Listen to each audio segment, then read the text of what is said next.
Ramayanam versus Mahabharatam. എന്റെ സരസമായ താരതമ്യം. മിത്തോളജി. ദേവദത്ത് പട്നായിക്. വിവർത്തനം CK അജിത് കുമാർ. ശബ്ദം നൽകുന്നത് R Jayakumar. Production copyright Storytel and DC books 2021, a DC books production. ഭാഗം 1. വിവരണം. ഒരേ സന്ദർഭത്തിൽ രണ്ട് ഇതിഹാസങ്ങളും എങ്ങനെ ആവിർഭവിച്ചു എന്നും എങ്ങനെ സമാനമായ സ്രഷ്ടാക്കളും സദസ്യരുമുണ്ടായി എന്നും കാലത്തിനപ്പുറത്ത് വൈദിക പുരാണ ഘടകങ്ങൾ എങ്ങനെ ഇണക്കിച്ചേർക്കപ്പെടുന്നു എന്നും നാം ഇവിടെ സൂക്ഷ്മ നിരീക്ഷണം നടത്തുന്നു. അധ്യായം 1. ഒരേ ഭൂമിശാസ്ത്രത്തിന്റെയും ചരിത്രത്തിന്റെയും ഉത്പന്നമാണ് രണ്ടും.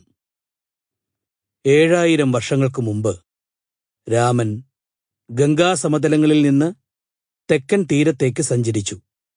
എന്നാൽ 5000 കൊല്ലങ്ങൾക്ക് മുമ്പ് കൃഷ്ണൻ ഗംഗാസമതലങ്ങളിൽ നിന്ന് പടിഞ്ഞാറൻ തീരത്തേക്ക് ദേശാന്തരഗമനം നടത്തി. പരമ്പരാഗത ജ്യോതിഷവിജ്ഞാനത്തിന്റെ അടിസ്ഥാനത്തിലാണിത്. ചരിത്രകാരന്മാർ പക്ഷേ തെളിവായി പരിഗണിക്കുന്നത് ഇതിന്റെ അടിസ്ഥാനത്തിലല്ല. ബറോഡയിലെ മഹാരാജ സൈജിറാവു യൂണിവേഴ്സിറ്റി ഓറിയന്റൽ ഇൻസ്റ്റിറ്റ്യൂട്ടിൽ ഇന്ത്യയുടെ വിവിധ പ്രദേശങ്ങളിൽ നിന്ന് ശേഖരിക്കപ്പെട്ട പഴയ രാമായണത്തിന്റെ പല വീക്ഷണഗതിയിലുള്ള ശേഖരമുണ്ട്. ഇവയെ ഒന്നിച്ചു ചേർത്ത് രാമായണത്തിന്റെ വിമർശനാത്മകമായ ഒരു പതിപ്പ് തയ്യാറാക്കാൻ പണ്ഡിതന്മാർ ഈ ഗ്രന്ഥശേഖരം പരിശോധിച്ച് അതിലെ പദ്യങ്ങൾ ചെലുത്തുന്ന സമ്മർദ്ദത്തിനു വഴങ്ങി അവയെല്ലാം ഏറ്റവും പഴയതും കൂടുതൽ ആധികാരികവുമാണെന്ന് വിലയിരുത്തിയിട്ടുണ്ട്. ഈ വിവരണത്തിൽ ലക്ഷ്മണരേഖയെക്കുറിച്ച് സൂചനയില്ല. രാമന്റെയും ലക്ഷ്മണന്റെയും അസാന്നിധ്യത്തിൽ രാവണൻ സീതയെ നിഷ്പ്രയാസം എടുത്തുകൊണ്ടുപോകുന്നു. അതുപോലെ പൂണെയിലെ ഭണ്ഡാഗർ ഓറിയന്റൽ റിസർച്ച് ഇൻസ്റ്റിറ്റ്യൂട്ടിലെ നിലവിലുള്ള വളരെ പഴക്കമുള്ള മഹാഭാരതത്തിന്റെ വിമർശനാത്മകമായ ഒരു പതിപ്പ് പണ്ഡിതന്മാർ ഒന്നിച്ചു പരിശോധിച്ചു. ഈ പതിപ്പിൽ ചൂതു കളിത്തളത്തിൽ ദ്രൗപദിയെ രക്ഷിക്കാൻ കൃഷ്ണൻ വരുന്നില്ല. ദുഷ്ടശക്തികൾ കൗരവരെ തടയുകയാണ് ചെയ്യുന്നത്. തീർച്ചയായും മുമ്പത്തെ പതിപ്പുകളിൽ ആ പദ്യങ്ങളുണ്ടെന്ന് പണ്ഡിതന്മാർ അംഗീകരിക്കുന്നില്ല. സാമാന്യമായി പറഞ്ഞാൽ ഭാഷാശാസ്ത്രപരമായ വിശകലനത്തിൽ ഈ ഗ്രന്ഥങ്ങൾ വ്യാകരണ നിയമങ്ങൾ പിന്തുടരുന്നുണ്ട് എന്ന് വെളിപ്പെടുത്തുന്നുണ്ട്. ഈ വ്യാകരണ നിയമങ്ങൾ 2500 കൊല്ലം മുമ്പ് പാണിനി ക്രമത്തിൽ കൂട്ടിച്ചേർത്തതാണ്. വേദങ്ങൾ പാണിനിക്ക് മുമ്പുള്ളതാണ്. എന്നാൽ ഈ രണ്ട് ഇതിഹാസങ്ങളും പാണിനിക്ക് ശേഷമുണ്ടായതാണ്.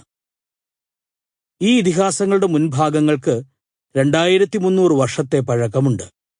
ഇതർത്ഥമാക്കുന്നത് ഡെക്കാൻ പ്രദേശങ്ങൾ ശതവാഹന രാജാക്കന്മാരുടെ അധികാരത്തിന് കീഴിലായിരുന്നപ്പോൾ വടക്കേ ഇന്ത്യയുടെ ഭൂരിഭാഗം പ്രദേശങ്ങളും ഇൻഡോ ഗ്രീക്ക്, അതായത് യവന, കുഷാണ രാജാക്കന്മാർ ഭരിച്ചിരുന്നപ്പോൾ മൗര്യന്മാരുടെയും ഗുപ്തന്മാരുടെയും കാലഘട്ടത്തിനിടയിലാണ് ഈ ഗ്രന്ഥങ്ങൾ എഴുതപ്പെട്ടത് എന്നാണ്. ഈ രണ്ടു കഥകളിലും കഥപറച്ചിലിന്റെ ധാരാളം പടലങ്ങളിൽ പണ്ഡിതന്മാർ അതിന്റെ സൂചനകളും കണ്ടെത്തുന്നുണ്ട്. ഉദാഹരണത്തിന് വാൽമീകി രാമായണത്തിന്റെ ആദ്യത്തെയും അവസാനത്തെയും 2 അധ്യായങ്ങൾ മധ്യത്തിലെ 5 അധ്യായങ്ങളിൽ നിന്ന് വളരെ വിഭിന്നമാണ്. കഥകളും സംഭാഷണങ്ങളും വ്യക്തതയോടെ ചിട്ടപ്പെടുത്തപ്പെട്ടവയും തലമുറകൾക്കപ്പുറത്ത് വിദ്യാർത്ഥികളിലേക്കും കുടുംബാംഗങ്ങളിലേക്കും അവയെ സംപ്രേക്ഷണം ചെയ്ത് വളരെയധികം പരിവർത്തനത്തിലേക്ക് അവരെ നയിക്കാൻ ഉദ്ദേശിച്ച് ധാരാളം പണ്ഡിതന്മാർ പുനർരചന നടത്തിയിട്ടുള്ളതാണ്. ആരംഭഘട്ടത്തിൽ തലമുറകളിലേക്കുള്ള ഈ പകരൽ വാമൊഴിയിലൂടെ ആയിരുന്നു.